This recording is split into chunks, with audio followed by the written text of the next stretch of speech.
Oke, assalamualaikum warahmatullahi wabarakatuh. Jadi saya mau jelasin tentang eh, paket optimasi bisnis digital. Nah, jadi paket optimasi bisnis digital ini adalah kita membangun infrastruktur digital. Jadi kalau misalkan saat ini rekan-rekan semua sedang membangun bisnis atau baru mau memulai bisnis atau usaha, maka pastinya butuh persiapan untuk membangun infrastruktur. Nah, di sini saya mau jelasin apa sih paket optimasi bisnis digital ini. Nah, ini buat teman-teman, kita bayangkan pada saat kalau kita mau memulai usaha, pasti ya sudah disiapkan nih semua. Apa aja yang harus disiapkan? Otomatis kita butuh nama usahanya gitu ya. Terus kita butuh membuat logonya. Kita harus memikirkan brand identity-nya kayak gimana, lalu dituangkan ke logo gitu ya, ke stationery, ke packaging, produk packaging, terus ke banyak yang nanti ya di situ ada tuh paket dari kita. Nah, kita pikirkan lagi gitu ya, kita bayangkan lagi pada saat kita mau membangun usaha, pasti yang dipikirin adalah setelah punya produk ya, tentunya setelah punya produk udah kebayang nih, saya akan jualan ini gitu ya, entah jasa maupun barang, berarti udah mulai dipikirkan nanti infrastrukturnya apa aja. Nah, salah satunya mungkin dimulai dari tempat. Misalkan teman-teman sudah membayangkan mau bikin tempat gitu ya, mau sewa tempat gitu ya, atau mau beli kantor, mau beli toko kayak gitu. Nah, di zaman sekarang kita bisa lihat sendiri, toko atau kantor fisik gitu ya, ini sudah mulai berkurang. Nah, mereka lebih banyak ke digital. Maka sebelum kita punya tempatnya nih, punya tempat fisik, nah coba dulu kita bangun secara infrastruktur digital. Nah, itu salah satunya, salah satu perumpamaannya. Jadi kalau misalkan kita mau sewa tempat atau bikin tempat usaha, maka lebih baik digital dulu. Contohnya apa? Tempat atau kantor atau ruang usaha secara digital. Nah, contohnya adalah website. Nah, ini salah satunya. Oke, maka ya udah, kita bikinin dulu websitenya. Nah, website itu ibaratkan rumah kita, toko kita, atau kantor kita. Nah, ini tidak ada intervensi dari pihak yang lain kayak gitu. Ini kita belum ngomongin channel distribusi yang lain, kita ngomongin tempat dulu. Sama halnya kayak kita punya rumah gitu ya, kita beli tanahnya, kalau di website kita beli domainnya gitu ya, kita bangun rumahnya, kita bikin websitenya. Kalau tanahnya itu perizinannya posting sama domainnya misalkan gitu ya. Nah, kita bikin. Nah, pada saat kita punya website pun sama kayak kita punya kantor atau rumah, kita mau diisi apa, mau didekor seperti apa kayak gitu. Kita misalkan pengen ada fungsi teman-teman yang karyawan yang menyapa kita di kantor atau di asisten, di website pun bisa gitu kan, bisa kita sapa, bisa kita minta untuk ngumpulin mengisi buku pengunjung gitu ya, memperlihatkan etalase produk kita gitu ya, asistensi gitu ya, pokoknya segala sesuatu itu ada, bisa gitu ya. Nah, ini kita ngomongin websitenya, artinya semuanya ada di sini. Nah, terus kalau kita ngomongin isinya, nah berarti kontennya. Kalau rumah atau kantor berarti harus ada furniturnya gitu ya, harus ada furnishingnya gitu. Tapi kalau di website ini harus ada konten yang menarik saat orang datang ke situ gitu. Nah, plus ada fitur-fitur lainnya. Fitur-fitur lainnya apa aja sih? Nah, seperti yang tadi saya kasih ya di paketan kita. Jadi ibaratkan ada pelayannya, ada asistennya, ada marketingnya juga di dalam, ada kasirnya juga nanti ada beberapa metode pembayaran gitu ya. Di dalam website ini ada mau bayar pakai kartu kredit, debit, GoPay, OVO dan lain-lain. Nah, itu udah bisa dituangkan di website ini gitu kan. Bahkan kita ngasih kantor cabangnya, misalnya kantor cabang resmi kita pakai misalkan buka di gedung apa. Nah, itu misalkan kita masuknya pakai Blogspot, terus pakai WordPress gitu ya. Terus kita mau jual produk tertentu, berarti kita kayak bikin satu toko lagi atau kantor khusus untuk menjual produk tertentu. Nah, itu salah satunya landing page gitu ya. Nah, di sini di website yang akan kita tawarkan adalah itu fiturnya udah termasuk domain private, security SSL gitu ya, yang standar hostingnya yang memang sudah pribadi. Nah, terus di sini juga nanti akan kita masukin SEO basic gitu ya, Search Engine Optimization ya. Jadi bagaimana brand Anda ada di posisi nomor 1, dominasi Google dan lain-lain kayak gitu. Terus ada untuk bikin CRM-nya mungkin gitu ya, chat langsungnya, atau fitur-fitur yang nanti sudah ada di di kita. Nanti bisa dicek ya fitur apa aja. Nah, ini kita baru ngomongin kantor gitu ya, baru ngomongin tempat, space atau ruangan saat teman-teman baru memulai usaha. Nah, jadi sebelum fisik ya, sebelum ke fisik ya, ini ke digital dulu saat ini. Nah, ke digital. Karena apa? Bayangin kalau langsung punya kantor fisik gitu ya, harganya berapa, beli furnishingnya berapa. Nah, maka kita harus punya digitalnya dulu, yaitu adalah website. Nah, website ini isinya apa sih? Isinya adalah konten. Nah, ini bisa dibalik ya, bisa konten dulu yang mau dibikin gitu ya, karena mungkin mau jualan dulu, yang saya butuhkan adalah konten. Nah, konten ini kita juga sangat-sangat komprehensif, karena kita meliputi ada dari konten struktur itu ada teks ya, ada teks, ada apa lagi, ada image ya, ada video, ada sound. Nah, jadi harus ada keempat komponen struktur dari konten ini. Nah, itu nanti akan dipakai apa? Ya misalkan suara dipakai podcast, dipakai untuk jadi video juga, dubbing dan lain-lain.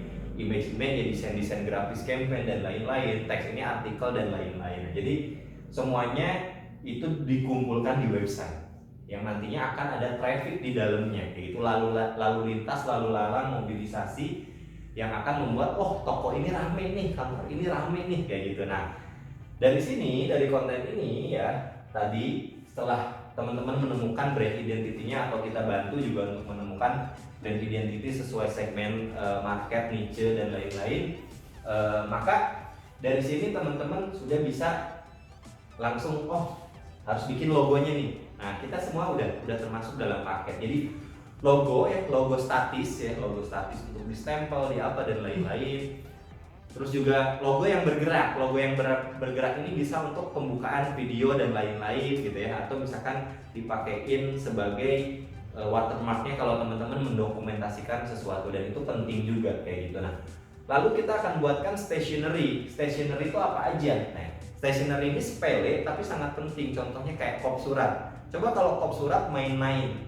Padahal untuk meresmikan sesuatu tuh harus ada kop surat. Nah, maka kop surat kita bikinin gitu ya. Terus juga apalagi product packaging, kalau ada ya kita desainnya bikinin gitu ya. Terus business card, ID card, terus di merchandise, kalau ditempelin di merchandise kayak gimana. Terus price list atau menu ya, kalau teman-teman udah ada barang-barangnya apa aja tuh, price listnya juga kita langsung sekalian bikinin. Dan juga yang tidak kalah penting adalah company profile. Nah, company profile ini teman-teman secara simpelnya teman-teman cukup ngisi formnya nanti yang dari kita pengennya kayak gimana gitu ya, isi formnya simple. Nanti kita akan tuangkan menjadi satu company profile yang memang sesuai dengan segmentasi dan brand identity rekan-rekan semua kayak gitu. Nah, dari situ kan udah punya tuh ya brand identity secara company profile, secara logo dan lain-lain. Nah, lalu dari situ kita akan buatkan juga untuk di media sosial. Contohnya kayak framing sosial media biar bagus tuh etalase di media sosialnya, di Instagram, di Facebook, dimanapun itu ya. Nanti kita bikinin framing sosial medianya, kita bikinin flyer atau poster ya, atau desain untuk story di Instagram. Nah, kita udah langsung bikinin juga. Terus banner untuk YouTube. Oke, nah jadi plus landing page-nya juga, dimana landing page ini untuk menjual sesuatu yang memang lebih spesifik lagi gitu ya. Nah, itu sebenarnya penggabungan antara paket, kita punya namanya paket Go Digital Starter Pack. Jadi kalau misalnya teman-teman belum Go Digital bisnisnya secara masih tradisional, konvensional ya, jual-jualan biasa. Nah, kita di sini ada namanya paket paket starter pack Go Digital ya, mulai dari ada nanti harganya sama fiturnya apa aja. Nah, jadi tadi yang pertama itu adalah website optimasi. Jadi website optimasi, terus di sini yang kedua adalah konten optimasi. Nah, yang ketiga ya, setelah kita punya konten ya, konten ini bisa dikumpulkan dulu di websitenya teman-teman gitu ya, karena ini aset juga nih, aset digital. Nah, yang selanjutnya adalah nanti di sini adalah ada sosial media, sosmed optimization, ya. Nah, jadi ada social media maintenance. Social media maintenance ini yang saat ini ibaratkan adalah humasnya kita, PR-nya kita, kayak gitu ya. Itu lebih ke sosial media sekarang tuh. Nah, jadi teman-teman mau menyampaikan apa sih? Edukasi apa? Produk gitu ya. Terus sesuatu yang memang orang tuh pengen tahu di dunia media sosial tuh apa aja. Nah, itu di semua media sosial kita daftarin gitu ya, kita daftarin dan ada maintenance-nya ada di Instagram dan di Facebook gitu ya, di link-kan gitu ya. Tapi tetap kita bisa daftarin ke yang lain, konten-kontennya bisa sama dari situ. Nah, nanti kontennya apa aja untuk yang sosial media maintenance itu ada ya di kita, apa aja di situ, dari mulai desain feed story, copywriting-nya gitu ya, terus microblog-nya, carousel gitu, terus video ya, video-video pendek itu udah ada semua kayak gitu. Nah, yang selanjutnya adalah di sini adalah distribution optimasi. Jadi mengoptimasikan distribusinya yang tadi gitu ya. Sebenarnya sosial media itu terakhir karena dia untuk maintenance. Nah, tapi di distribution optimasi ini kita nggak hanya di media sosial, tapi media sosial juga, Google juga. Nah, Google ini masih berbeda dengan media sosial karena dia punya platform tersendiri sebenarnya. Nah, terus marketplace sama sharing platform. Nah, contoh di Google, nah kita akan daftar di Google My Business. Kita akan kasih review, rating yang memang organik gitu ya. Dan juga foto dan lain-lain yang mungkin teman-teman sebenarnya ini sepele tapi males ngerjainnya, tapi itu ngaruh gitu. Ngaruh banget teman-teman. Maka ini harus dioptimasi. Nah, lalu di sini ada media sosial. Kita daftarin di semua media sosial, walaupun ke yang nggak ada di Indonesia ya, jarang kayak Pinterest gitu ya, terus kayak apalagi gitu ya, Spotify gitu ya, LinkedIn. Nah, kita akan daftarin di rata-rata kurang lebih ada 6 sampai 7 media sosial yang tujuannya adalah untuk mendistribusikan konten tadi. Kayak gitu, mendistribusikan konten tadi. Plus juga di marketplace. Nah, di marketplace ini akan ngaruh. Coba teman-teman daftar semua marketplace, lumayan juga ya, bingung gitu ya. Nah, ini kita daftarin semuanya di Tokped, Shopee, Bukalapak, OLX, Lazada, Blibli, JDID, FB Marketplace dan lain-lain. Nah, untuk apa? Ya untuk mengoptimasi konten yang sudah ada itu didistribusikan lagi. Nah, ibaratkan tadi kalau media sosial itu sebagai humasnya, sebagai PR-nya, public relationship yang kita harus ngasih tahu ke orang-orang bahwa kita tuh punya bisnis ini, punya produk ini, punya jasa ini, manfaatnya ini dan lain-lain. Nah, kalau marketplace ibaratnya kita punya cabang gitu ya. Kita punya cabang misalkan ada mall di sana, ya udah kita buka mall buka cabang di mall itu kayak gitu. Sama. Itu marketplace. Nah, kita jadi punya banyak cabang nih gitu ya. Tapi kita punya kantor juga, website juga kayak gitu. Nah, terus ada sharing platform. Nah, sharing platform ini untuk mengedukasi juga, tapi lebih di tempat umum gitu ya. Contoh di balai kota, di mana yang di pameran dan lain-lain. Nah, kita sharing platformnya juga ada banyak, ada beberapa, misalkan ada Kaskus, Viva Blog, Medium, Ipwi, Kompas, Lightshare dan lain-lain. Nah, di mana yang kita tuangkan adalah di sini education. Jadi covered sell atau branding tapi lewat artikel, lewat edukasi, pengetahuan dan lain-lain yang nantinya akan diarahkan ke ini loh, kita punya ini sebagai produk, jasa kita, usaha kita ada di situ. Nah, kurang lebih itu adalah paketnya. Nah, bayangin teman-teman, kalau ngurusin semuanya dan ini potensinya adalah ini adalah aset digital teman-teman. Saat dimasukin ke dunia internet, maka itu akan abadi gitu ya. Maka itu akan menjadi mesin digital yang memang akan bekerja untuk teman-teman semua gitu ya. Jadi teman-teman tidur 24 jam ini mereka tetap nyala. Si website ini tetap bisa diakses. Mungkin kita tidur jam 9 sampai jam 10 sampai subuh. Tapi di luar negeri sana mereka lagi bekerja gitu ya. Atau di Indonesia bagian mana mereka masih melek dan lain-lain. Nah, itulah kehebatan digital gitu ya. 24 jam nonstop tanpa batas ruang dan waktu. Artinya kita lagi di mana, nah ini tetap bisa dilihat gitu ya.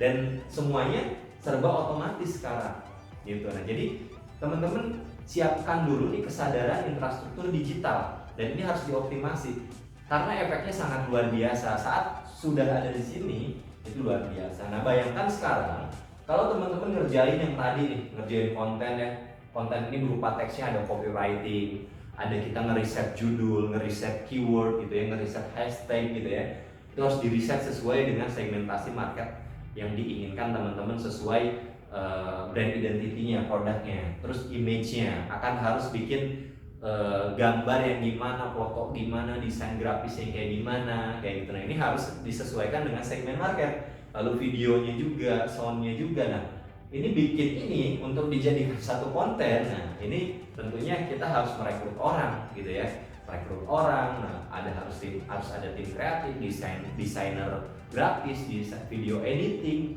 Butuh berapa nih? Belum untuk bikin website gitu ya. Pertama kita membutuhkan manpower gitu ya, membutuhkan staff, membutuhkan tim yang kurang lebih banyak banget. Belum lagi waktunya, belum lagi pikiran kita, ide kita harus dituangkan ke sini seberapa besar, seberapa banyak gitu ya. Belum lagi untuk di maintain nanti di sosmed atau sebagai untuk didistribusi ke yang lain-lain. Nah, mungkin ada yang udah tahu tapi nggak tahu caranya atau masih belum tahu sama sekali. Nah, di sini kita kasih kemudahan. Bayangin kalau teman-teman ngerjain semua ini gitu ya, harus berapa? Contohlah kita meng-hire tim 7 orang atau paling sedikit 5 orang untuk ngerjain ini semua. Nah, berapa biaya yang dikeluarkan? Berapa peralatan yang harus disediakan? Berapa waktu yang dibutuhkan? Berapa pikiran-pikiran yang harus terus kita terus kita keluarkan? Nah, artinya sangat banyak banget. Nah, di luar sana ada jasanya juga, ada agensinya juga, tapi mungkin tidak selengkap ini, gitu ya, tidak selengkap ini. Nah, dan untuk teman-teman sebelum memulai iklan, sebelum memulai masuk ke digital marketing, gitu ya, ini harus disiapkan dulu infrastruktur bisnis digitalnya secara optimal. Jadi makanya kita sebut paket optimasi bisnis digital. Nah, karena apa? Ini yang akan pada saat teman-teman nanti beriklan, gitu ya, udah siap infrastrukturnya gitu ya, udah ada udah ada kontennya, udah ada websitenya, udah ada channel distribusinya dan lain-lain kayak gitu. Nah, jadi ini yang diharuskan atau teman-teman saya sarankan untuk bangun infrastruktur. Sebenarnya bisa sendiri, bisa, silahkan, tapi ya waktunya lama kayak gitu ya, effortnya luar biasa. Nah, tapi kita udah terbiasa di sini ya, di dalam scoop ini. Jadi yang harusnya berbulan-bulan, yang harusnya lama, teman-teman cukup tektokan dengan kita aja gitu ya. Pengen seperti apa nanti isi form, gampang banget sekarang teknologi, misalkan voice note aja nanti kita udah langsung kerjain, dan kita bisa mengerjakan semua ini hanya dalam waktu 7 hari gitu ya. Artinya teman-teman siap go digital. Saat sudah go digital adalah go borderless, jadi tidak ada batasan sama sekali di dunia digital, dan ini semuanya teman-teman bisnisnya akan tinggal nunggu momentum. Pada saat bisnis atau teman-teman sudah dapat momentumnya, jebret gitu ya, ininya udah siap semua kayak gitu. Nah, pastikan siapkan infrastruktur bisnis digitalnya secara optimal, karena yang adalah aset zaman sekarang gitu kan, aset masa kini. Nah, pastikan teman-teman harus punya infrastruktur aset digital. Nah, kami tunggu. Bagi yang membutuhkan bisa di kontak, nanti kontaknya ada di akhir ya. Teman-teman bisa langsung message ya, atau WhatsApp ataupun telepon langsung. Kita siap membantu teman-teman untuk lebih memaksimalkan aset digital teman-teman ya. Jadi kita ada di posisi pada saat teman-teman sudah punya ide bisnis dan mau menjalankan bisnis. Nah, dan kita ada di tengah-tengah saat teman-teman sebelum beriklan, kita ada di infrastruktur ya. Jadi teman-teman saat udah punya mau start bisnis, kita ada di sini. Kita yang membantu infrastrukturnya secara digital. Sebelum teman-teman promosi ya, selling habis-habisan, iklan habis-habisan. Nah, ini kita ada di sini teman-teman. Gitu. Nah, pastikan infrastruktur digital Anda dibangun secara benar dan kokoh. Oke, sekian. Assalamualaikum warahmatullahi wabarakatuh.